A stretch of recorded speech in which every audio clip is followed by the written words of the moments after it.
So you think you can shade hair now after watching part 1 and part 2, until you have a character that has a hair type you've never shaded before.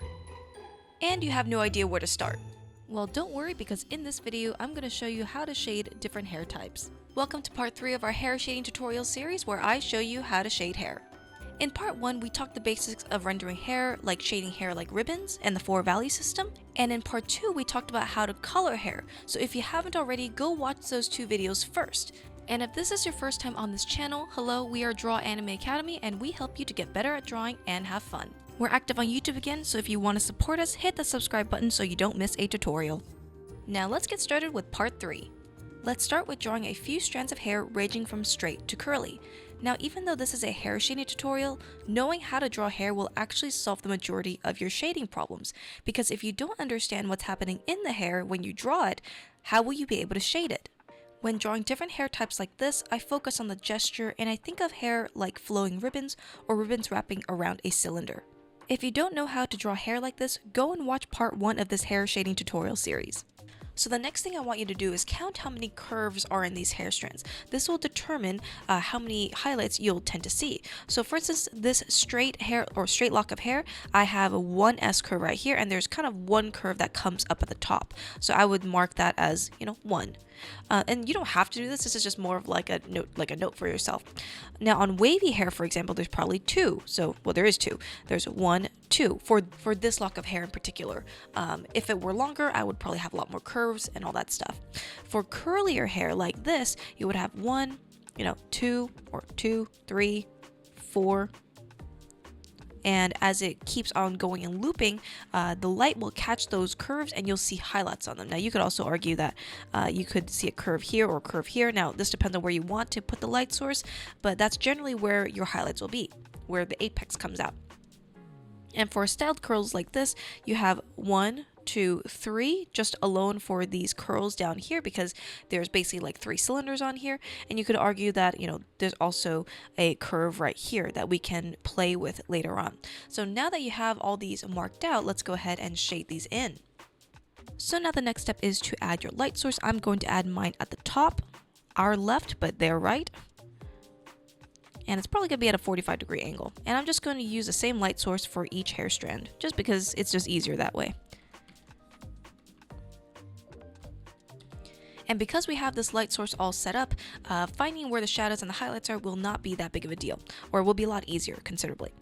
So I'm going to be just using 2 values. I'm just going to use this gray tone, and I'm going to leave white for the highlights. I find that this is just easier to see in general, so I'm going to be placing in my shadows. Now, because straight hair is very similar to ribbon, most of the time you'll see darkness, then light, and then dark. And you'll see that I put my shadow right where the curve comes out highest and it meets the light source.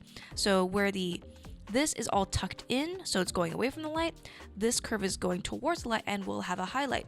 And what's really nice about this brush is that it automatically has a really nice shape to it, so I don't really have to do much to create a really nice shape within the highlights. If you want to get this brush, you can go and check out the link in our description for this brush for free. Now wavy hair will have the same process, but instead of just 1 curve like in the straight hair, I use 2 curves. So I like to place my highlights where, once again, the curve comes up to the light. And you'll notice that I don't make all my highlights the same size. Sometimes I make them smaller, sometimes I make them bigger. That's more of a contextual thing. You don't have to do what I do. Here, I want this to be in shadow and then this to come out. So even though that this is twisting away from us, I still want that like dark, light, dark effect in the hair strand, and that will feel more wavy like that. So multiple highlights will be caused because we have multiple S curves, right? So for straight hair we have 1 S curve, or just 1 curve in general. For wavy hair we have multiple curves happening and we have nice twists and turns. And I would even go as far as to say let's add a little a deeper shadow in the corner right there, so it looks a lot nicer. Now with curly hair, we're going to see a lot of highlights, more frequent highlights than wavy hair. So here, I'm going to mark them out. Because the light source is this way, you'll see the highlight appear on this side. This will be in shadow, This comes in shadow, then goes into light, goes into shadow again, This we can argue this could be in the light because I like seeing the nice turn in 3D form. Shadow, light, shadow. And we see this, it looks a lot curlier, looks a lot more like there's a lot of stuff going on. Looks like a strand that's being twisted and turned because of the texture, right? So I feel like that looks really nice. I'm going to add some darker shadows and some of the darker corners right here. And then we got curly hair. Now, I'm going to talk about how to color curly hair on heads, meaning we're going to work a lot more with masses. So this, all I'm talking about here is just how to color a single strand of curly hair. For denser hair that has a lot more volume, we're going to treat it a little bit differently, but the concepts still apply. Now for styled curls like this, my light source is coming this way, so this here is turning away from the light, so this will be in shadow. This here, on the other hand, this edge right here will be, start out with shadow, then light. Then as it reaches towards the cylinder, we want to treat the cylinders like, you know, ribbons as well. So there's going to be a dark side and a light side. Dark side and a light side. Now, I know that the light source is actually more towards the towards our left, so we're going to place the highlights in that direction instead. So the highlights will be shifted more this way. Now anywhere that is in the little deeper corners right here will not get the light, so this will be in shadow. That separates out the volumes. And I'm rendering this very similarly to how I render cylinders.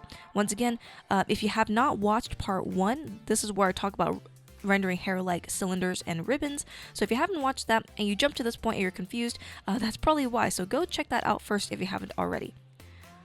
So that is how you can shade hair with different textures, understanding how many highlights or speculars can show up depending on what style of hair or what style of hair that your character has.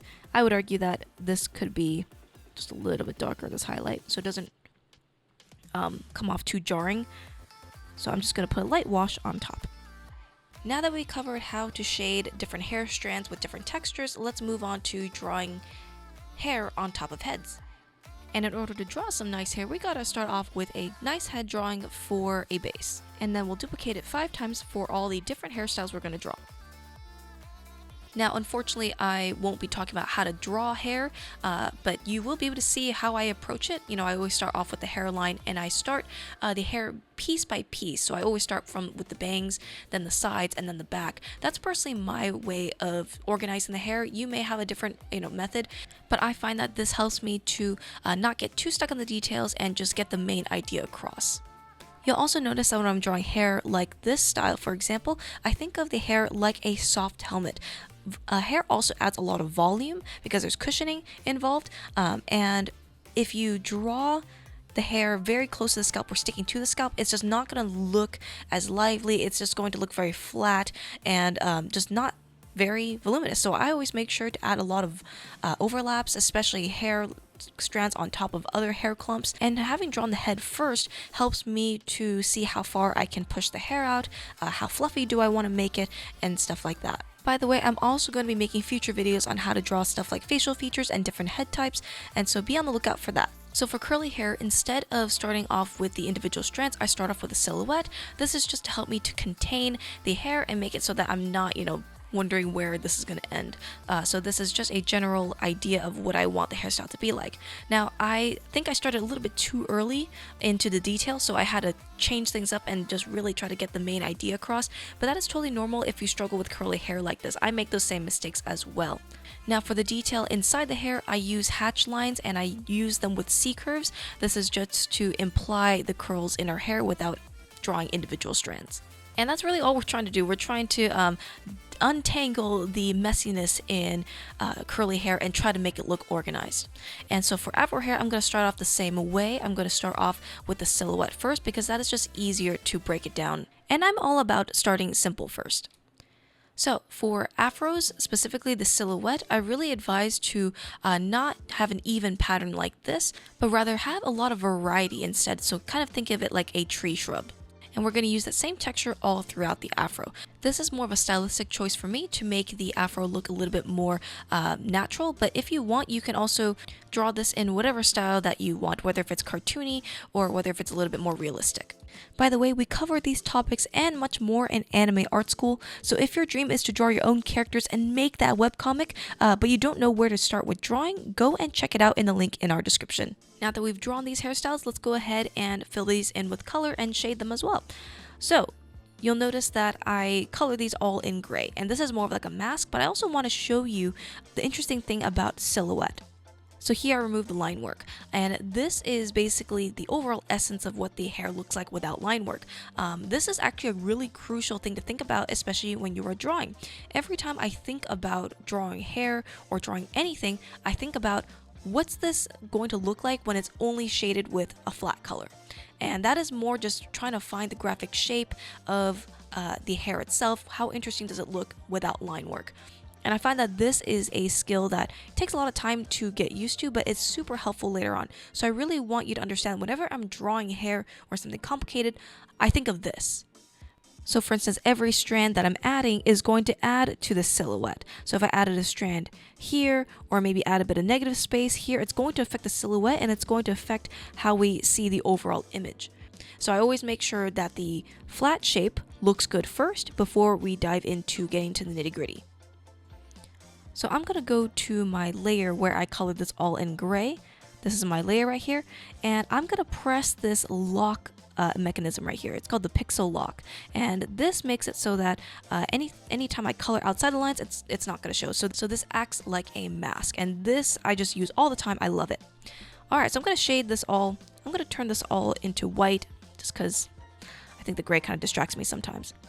And I'm going to start off with June. So I'm going to color her hair black. Now, I mentioned this before, but if you use pure black, it's not going to show up with color because it absorbs all color. There's no pigment in it whatsoever. So if you're going to choose if you're going to choose color for black hair, I would recommend going into the gray area.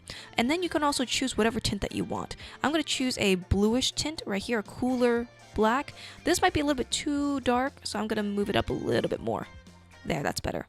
So this still reads as black, even though it's not pure black, right? If you actually look at dark hair realistically, it doesn't reach to a pure black pigment. There's always going to be some coolness or warmness in it. For instance, my hair is very dark, but it's not pure black. It's actually more of a very, very, very dark brown. So that's what I'm going to do for the base color. For Miko right here in the middle, hers is going to be a medium brown.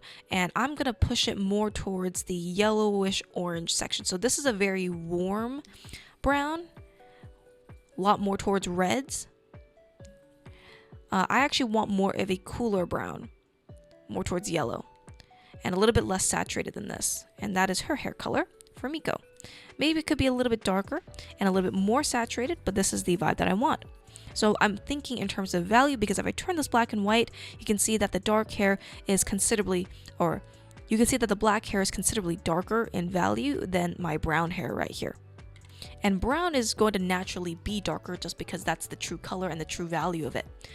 Now for Tira, I'm going to go for more of a blonde, so I'm physically going to move my colors more towards a yellowish orange, and I'm going to move my value up so that it's much lighter. I could go a little bit lighter than that, we'll see. Maybe I'll do this for now. This could change later on depending on my mood. And there we go for blonde hair. For this hairstyle right here, I really like a ginger, but maybe we'll just do ginger, because why not? I think it's a cute color. And this one's going to be more orange. So unlike brown, where it's a lot more desaturated, orange hair or ginger hair will be a lot more reddish in tone. So I'm going to physically move my color more towards red, a mix between red and orange. I'm going to move my color down a little bit, more towards a saturated color, and then I'm going to fill this in and see if I like it. And ginger hair naturally has a darker tone as well. It's not going to be as bright as, or it's not going to be as light as blonde. As you can see here, if I turn this black and white, the ginger is much darker than the blonde. So local value is very important. Understanding and how to bridge the gap between color and value is really important. I really think that if you are confused about color and value, frequently turn your layer into black and white and just check and understand the local value of whatever that you're coloring. Now, I'm going to color this afro now, and I'm going to give her more of a warmer black. So we have a cooler black for June, but for Naomi here, I want this to be a little bit more on the warmer side, so I'm going to push my color towards brown. And you'll see that there's like a very, very slight tint into the dark grays right here. You can see that this tone is it's much more warmer compared to June's. And if I color picked June's hair right here, you can see that's more towards blue. This one's more towards orange. So there's the base colors. Now the tricky part is, okay, now where do we add our shadows and how do we add our highlights? Let's, as always, mark our light source. I'm going to use red for this, and I always have to add my light source or else I won't know where I'm going to put my shadows. And this is a crucial step that you cannot skip. If you do skip it, that's why you're confused. So please, even though this seems kind of confusing or boring, don't skip it. At least it'll give you some idea. Like if you struggle with this, totally fine. This takes a little bit of time to understand how light works and stuff. And this doesn't have to be super entirely, scientifically accurate. It just has to have a general vibe. Okay, we just have to know where the light source is, because there's a clear difference between light that is coming from behind versus light that is coming from below, right? So that's just a tidbit right there. All right, so now that we have our light sources, let's go ahead and add in our shadows first. But in order to understand where to put the shadows, I'm going to be drawing a wireframe over all of these heads right here. And I like to think of this as figuring out the topology or figuring out the forms of the hair. And I like to think of them like mountains or hills. That just makes it way easier to digest, and it helps me to understand how the hair is flipping back and forth in space. And this might take a little bit of time, but I personally think that this is the secret to shading hair. Because the truth is, hair is basically just shading very simple volumes like cylinders and spheres. Now that we have the wireframes all set up, I'm just going to go ahead and hide this for now. I already know what my wireframe looks like, so I don't have to use it too heavily. But for the shadows, I'm going to be placing them in areas where the hair is turning away from the light. So I treat this very similarly to a sphere and a cylinder, especially for straight hair like this. You'll notice that I added in shadows around the top part of the head and at the bottom parts of the bangs. And that is because as the hair goes into the scalp, it's going to create a shadow. And therefore, when you have a light source and you draw in the highlights create a ring around the head. So that is what I'm doing right now. And then after I get the highlights all filled in, I then chisel out the shape and make it a little bit more attractive. So this is how you work a little bit more efficiently. If you feel like you can't shade hair because it takes too long, I always say start with shadows first. Just block out the main shadows and where the light source is and all that stuff. And then when you add in the little details, like for instance the highlights and the extra strands, it just becomes a lot simpler and a lot quicker to shade hair. So you can see that even though I don't add a ton of detail, it still feels very much like hair. And then a little trick that I like to do to make this hair feel a lot more luminescent is I take a soft brush, I take a orange, and I paint a subtle gradient at the bottom of the bangs and the side parts of the hair, so it looks like her skin is glowing and it's radiating the light onto the hair. So it kind of acts like a bounce light. And I love doing this with dark hair because dark hair is very silhouette based and you don't really see a lot of detail because it can get so dark. So in order to make it look a little bit more interesting, I use that gradient. And once I'm satisfied with the end result, I go ahead and just clean it up a little bit more. But I think it needs a little bit more light on the highlights because I feel like it looks a bit dark. Now, I can make the highlights really bright to make it look more metallic, or I can make it a little bit more subtle for a more matte finish. So it really just depends up to you how strong you want the highlight to be. And for Miko's hair here, I'm going to use the same technique. I'm going to take a shadow tone and I'm going to treat the hair very similarly to a sphere. And right here, I'm also using the shadow to add some texture. And just to check and make sure that my forms are correct, I'm going to open up my wireframe once again and look at the forms and see if my shadows match the form. The wireframe is just there to help you to make sure that things look cohesive. And after I add in the shadows, it's time to add in the highlights. With lighter hair like this, you'll see a lot more variety in terms of the lights and the shadow ranges. You can clearly see a light, base tone and a shadow tone, and that is because there's just more to see. With dark hair, it's more silhouette based, as I mentioned before, and so you'll mostly just see a bit of highlight and mostly dark. But for medium tone or lighter toned hair, you'll see a lot more range in terms of value. But that does not mean that the shadows should be absolutely super dark. You'll notice that I just left my shadow tone as that, and that's how I can keep my values very controlled. Now I will add some darker darks because I think I want to show more depth in these shadows, but I choose a value that's a bit darker than my shadow color, and I only add it in areas like the teeny tiny corners or any overlaps or hair clumps that I want to separate out. So you can see here that as I'm coloring these hairstyles, I'm working with a very similar process for each hairstyle. Especially you'll see me do this when I work on this wavy hairstyle right here. I'm once again just applying the shadow, keeping it really simple, and I'm using my line work to inform me to like what layers are in the back, what layers are coming towards the front. And that's why the drawing process is also really important. If you don't understand how to draw hair, it's even harder to shade hair. And that's why I really recommend you to add a wireframe to your hair before you start shading. You'll notice that most of my detail actually comes when I color in the hair. I don't really add much detail in the drawing process. I add some detail, but just enough where it doesn't like overwhelm my drawing, and that is because I know I'll be adding in more detail as I'm coloring. And if I already have so much detail in the drawing part and I also make the shading part really detailed, the hair is just going to look way too messy and it's going to look way too overpowering. So that is why I decide, okay, do I want my drawing to be more detailed or do I want my rendering to be a bit more detailed? And for me, I chose the rendering. So that's why I'm going in with my darker darks. I'm using a 5 or 4 value system, as I mentioned in part 1 and 2, and it's just the same process over and over. I treat the hair very similarly to ribbons, very similar to the beginning parts of the video, and I just make sure to keep the overlaps all nice and tidy. To make the highlights pop out just a little bit more, I'm going to choose a slightly darker shadow and I'm going to place it right underneath where the highlight ends. This is just to give it a little bit more contrast before we move on to the next hairstyle. And this one's going to be a little bit more challenging. I recommend turning on your wireframe just to check the overall forms, and I'm just going to be placing in my shadows with a big brush. The reason why I don't use a small brush is because I will start getting into the nitty-gritty and that just will take way too long. So I decide where do I want my lit side to be, where do I want my shadow side to be, and I decided that I'm going to put the majority of our right side in shadow and a bit of the top left side in light, and then I'm going to transition those with some shadows and make some darker gradients. And then I'm going to go in with a darker dark and just add in shadows within the shadow side, and I'm using the shadow to describe the form of the curls here. So this is a little bit more difficult, but I'm sure that you can do it if you analyze it enough and if you color enough curly hair. You'll realize that there is a pattern, right? I think with curly hair, a lot of people get really confused because they think that they should add highlights to every single curl, but that's not always the case. I like to do something called value grouping, which is to keep my lights and my lights and my darks and my darks, and you'll see me doing this on the highlights.